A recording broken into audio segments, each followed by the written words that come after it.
Hello, everyone. Welcome back to Personalization Outbreak Podcast, where we delve deep into the essence of organizational and individual transformation in search of new ways to drive growth through people. Now, in today's episode, Janet Casey joins us. She's a trailblazing visionary who has shattered barriers and refined and redefined success in the agency world. Now, Janet inspires us through her remarkable entrepreneurial journey and unwavering commitment to empowering women as entrepreneurs.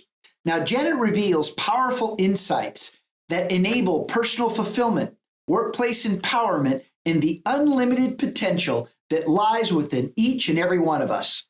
Now, before we get started, please click the like button below, share it with your colleagues, and subscribe to our YouTube channel and social media at Glenn Yopes. Let's get started.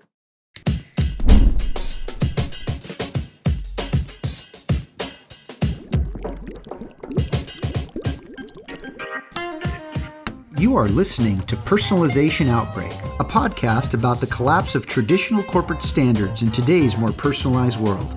I'm Glenn Yopes. I'm a leadership strategist, author, contributor to Forbes, and founder of the Leadership in the Age of Personalization movement. On this show, I'm interviewing executives across multiple sectors to find out how the balance between standardization and personalization can exist. Janet, welcome to the show. We've been waiting for this moment. Our audience is in for a big treat. Thanks for joining us today.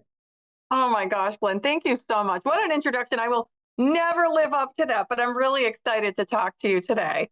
Well, if there's one thing I've learned about you is that people matter. Yeah. But what we're going to do today is go really to the end game of what your passion for people has led you to achieve. Now, I know that you've created a multi-million-dollar agency, of course, specializing in media planning and media buying. Why is that revenue number so important? Why is that such an achievement in the agency space? Now, I just want to tee this up for our audience. This is not about self-promotion. There's actually a very interesting data point that Janet brought to my attention that I think you as our audience will find interesting too. Why is this such a significant achievement, Janet? Well, first of all, Glenn, thank you so much for having me. I love talking to you because you're another bullish professional who's ready for the next thing, which I'm always ready for the next thing. Yeah, in our agency space, first of all, let's just talk about the fact that I'm a woman. I own 100% of this company. Never planned it. I ended up walking through it with door backwards and realizing this is what I was going to do once I had my kids. So we're celebrating 20 years this year. So I want to shout out all the women out there doing it. I have kids, I have aging parents, I have the whole ball of wax. So Forbes published a statistic, I don't know when, but I pinned it up behind me. And it says less than 2% of women-owned businesses break $1 million. And that is well in our rearview mirror. We're in the multiple tens of millions of dollars. So, being a woman brings its own challenges. But also in the agency space, the vast majority of agencies, and the number varies, but it's well over 50%, probably well over 75% of agencies are less than $1 million. It's like a 3-person creative shop, a little SEO shop, a website developer. We all, people that do jingles. There's tens of thousands. The numbers are that there's 85,000 agencies in the United States, and just a small sliver of them are over $1 million. So to reach where we are is not for the faint of heart. You have to pass through all these barriers you don't ever see coming. You have to have the backing, the financing, the technology, I could go on. We could do a whole podcast on what makes people get to that level. But thank you for acknowledging that. In our space, we have campaigns in 50 states and 12 countries live right now. In our space, that's an important credential for certain advertisers. So, Janet, what matters to you as a leader? I mean, as a leader, what matters to you, and why is it that you care so much about your people? So we are in professional services, just like you are, Glenn. It's like we're not making widgets down a manufacturing line every day that we're trying to sell. professional services mean that people buy our expertise. So who I am as a person, I am very social. I'm an Enneagram type 3 for any of you who follow that trend, which means I'm all about achieving. I'm all about socializing. I'm all about bonding with people, learning together. And in our company, one of our core values is that we are good eggs. And that means we do the right thing, even when it's not convenient. And our team, we have a team of overachievers. They call in our business. We belong to a lot of peer groups. We go to a lot of conferences. We know other agencies from all around the country and the world. Actually, our next conference is in Tokyo. We are known as the people who led school projects. And I think we all know what that kind of person is. It's a person who will pick up the ball for people who drop it without saying anything, who will take the onus on themselves to set deadlines and to lead or to step back if someone else has the better idea. And that's really who we are. And who I am as a leader, and my whole team will tell you this, I want to have fun every day. Like when I come through the door, I skip in the door. And this goes back to when I worked in broadcast television on 100% commission for years. I've never gotten a salary in my life. I skip through the door and I love this business. I love marketing. I love advertising. I love everything about it. I think it's fun. And we laugh here every day. Even on our worst days, we find something to laugh about and to enjoy. So when people look at our company, they're hiring our group of people. And we spend up to a third of our time on continuing ed because it's the Wild West here, Glenn, in media. It is. You've seen the news about TikTok and you know the scrutiny Facebook's under, and Google is, we don't know how the algorithm changes. They're not transparent. They don't let us know. We're always guessing at what to do with our clients' money. And this space is crazy. It's like for lunatics like us, where you have to constantly learn and test and learn and test. And our team loves it. We just love it. I feel like it's the gold rush. And we're ahead of almost everybody on the gold rush. Like we've taken the right cues, the right signals, the right tools. We're looking at the right maps, and it's crazy. So Janet, let's shift again, because you said we do the right thing. Knowing something's right isn't enough to start doing what's right. And knowing something's wrong isn't enough to stop doing it. How do you continue to do the right thing? Yeah. So, we have clients that come to us and say, we want to, I'm going to make up an example, but we have one right now that's very hot. We want to market to affluent people. Okay. They want to market whatever they want to market to affluent people. And then our team, our onboarding team, doubles down. We get access to everything they have, and we conduct our own proprietary research. So this tends to always happen to us, Glenn, because we're lucky this way. We usually have to go back to the client with that "your baby's ugly" message, where we say, the biggest consumers of your product and the biggest consumers of your product where you make your margins and pay the light bills are not affluent.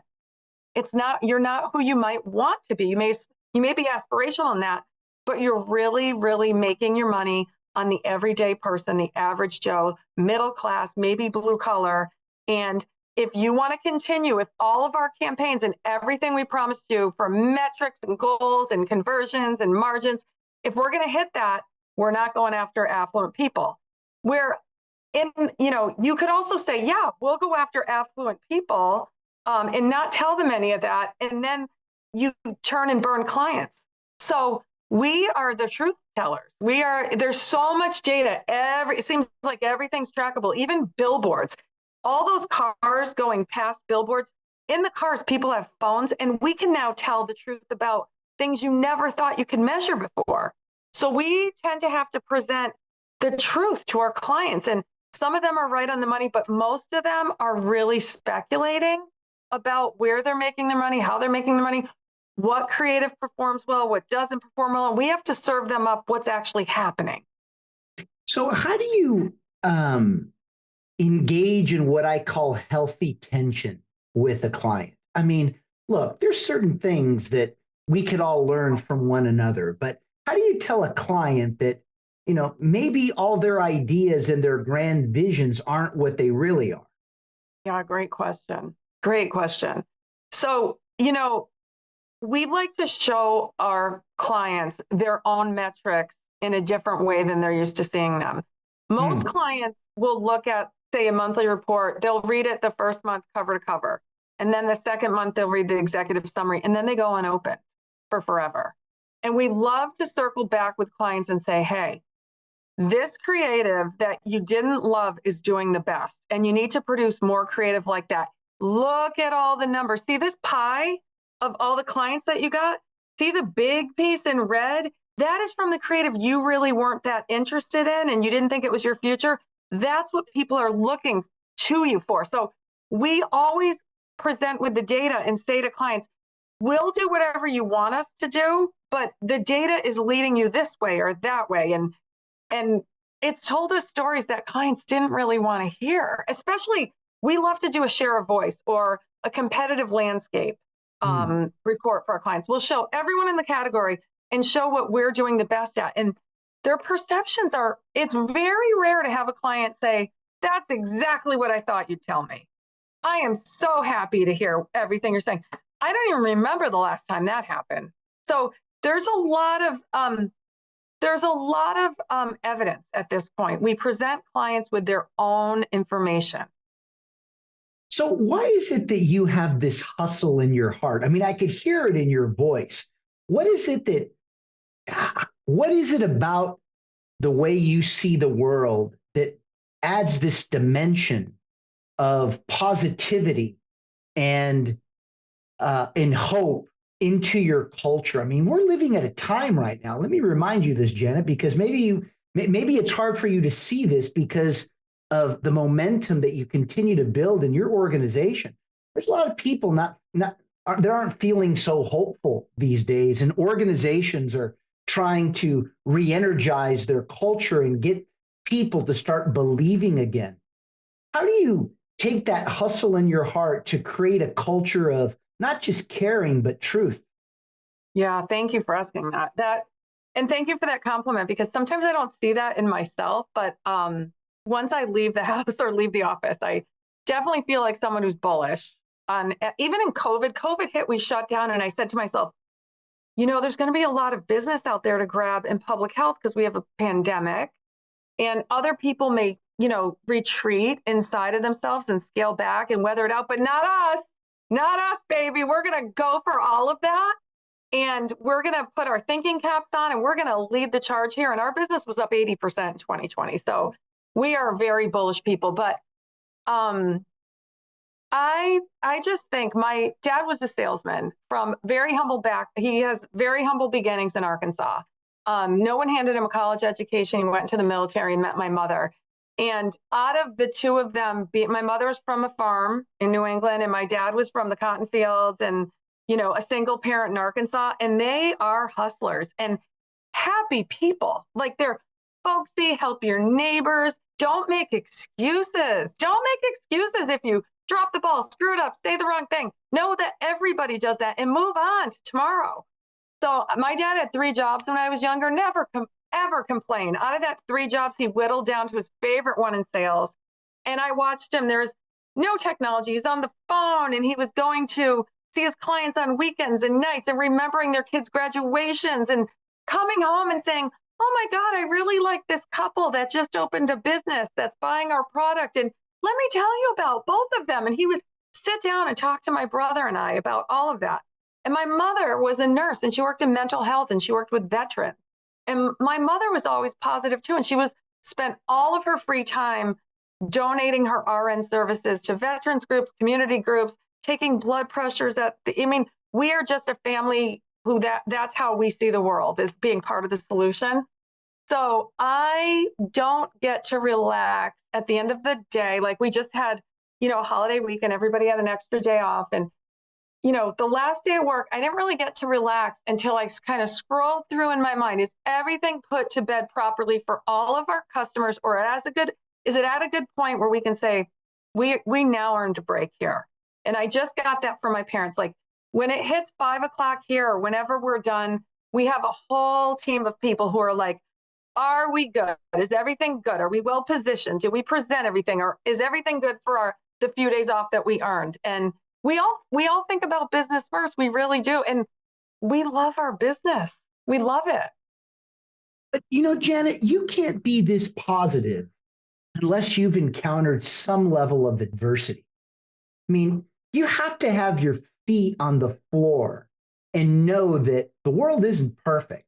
I mean, tell us about some level of adversity that you've encountered and how did you overcome it? Because, part of what is clear about yourself is that you trust yourself, you trust your instincts, but that really doesn't get put to the test until you've encountered some level of adversity. Yeah, I've had a lot of adversity, Glenn. I had a son on a feeding tube for 3 years who, if he walked in here right now, he's 12, you wouldn't know it, but he still is sort of facing the fallout from that. And I paid no attention to my business in those years, and we stayed right small where we are, and it was just me and one other person, and he came first. I didn't care about my email, my phone, while my precious son was born with very serious challenges. So, first things first, right? First things first, you have your health and you have your family always comes before work. And for me, there's no excuses for that. And I expect that of my team too. If one of their immediate family needs them, I don't want you, put your phone down. I want you attending to that. 'Cause you can't serve anyone until you take care of your health and your family. And professionally, I've had my challenges too. I'm going to tell you a little story, Glenn.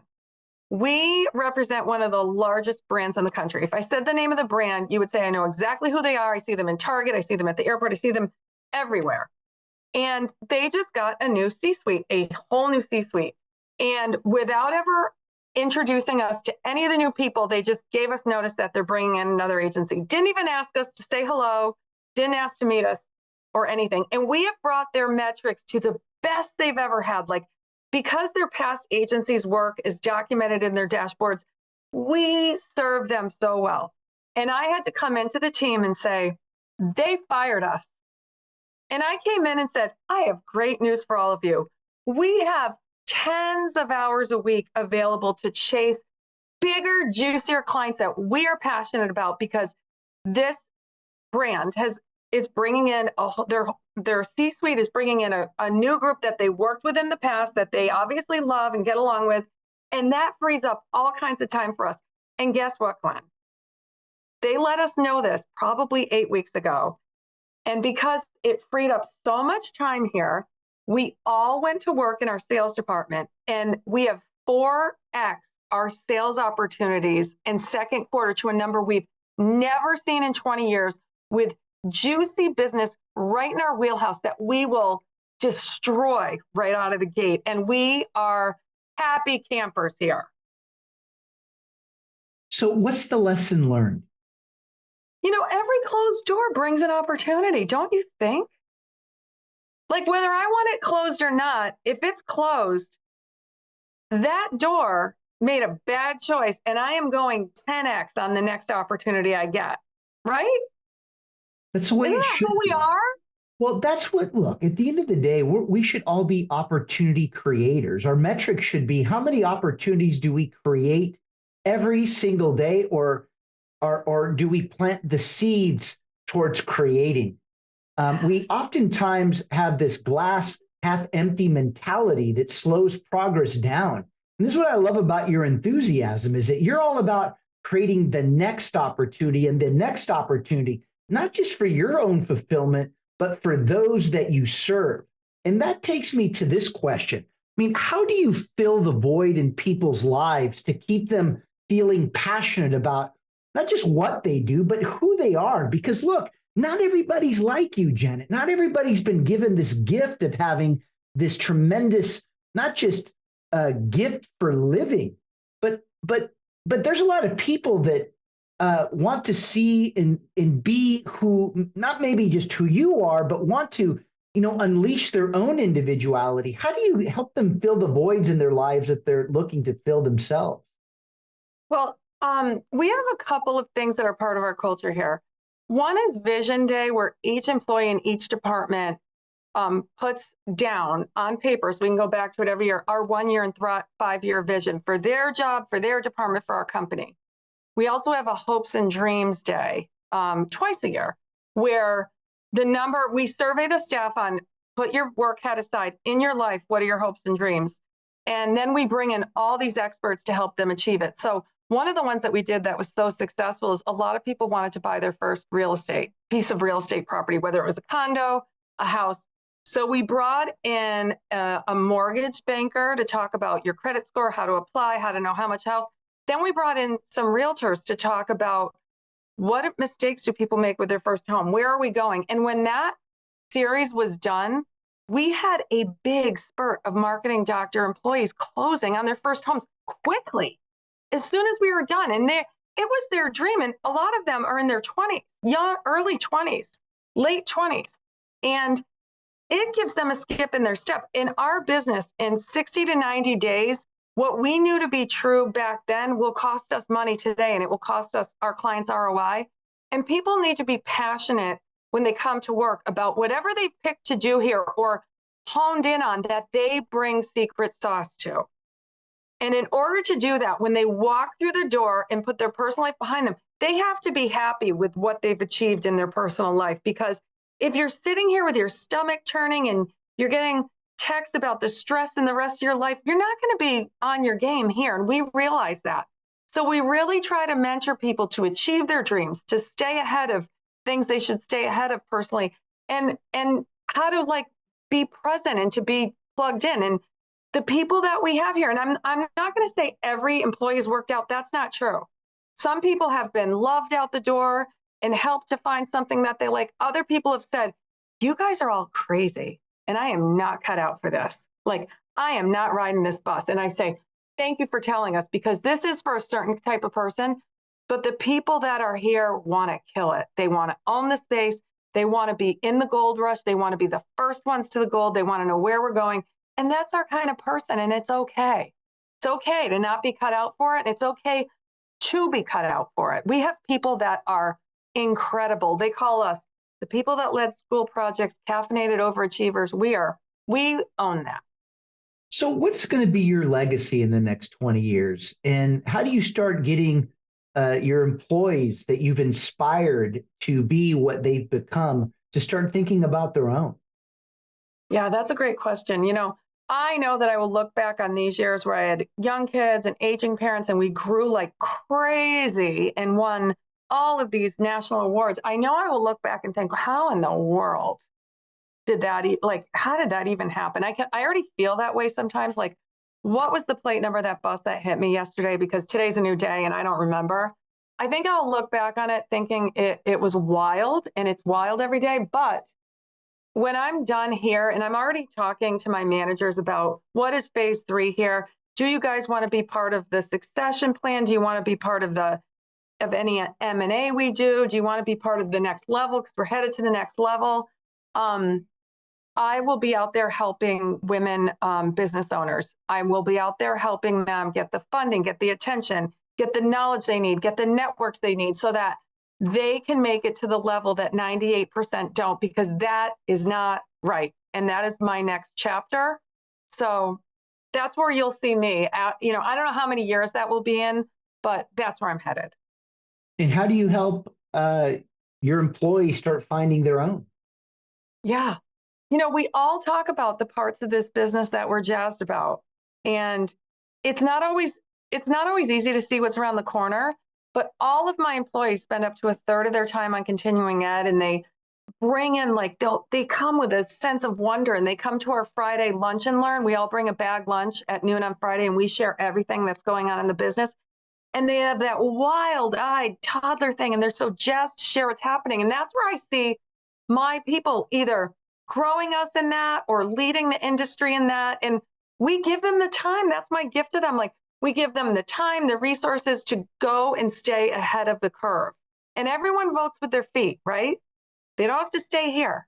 They can take everything we've invested in them and they can vote with their feet and go somewhere else. And we've been very lucky that they've chosen to stay here for a long time. We have our first ever employee taking a sabbatical for 3 weeks because she's been here more than 5 years, and she's one of our industry leaders, and she's going overseas. And she'll forget she has a job for 3 weeks, and that's on the company. And we love that. So that's how we do it here. That's our mindset. It's all about growth and continuing education. Well, Janet, I appreciate your time today. Always a pleasure. You're so contagious. And as we always leave the show, when you lead in the age of personalization, you will see things that others don't, do what others won't, and keep pushing when prudence says quit. Thank you so much, Glenn. Thank you. Thanks for listening to Personalization Outbreak.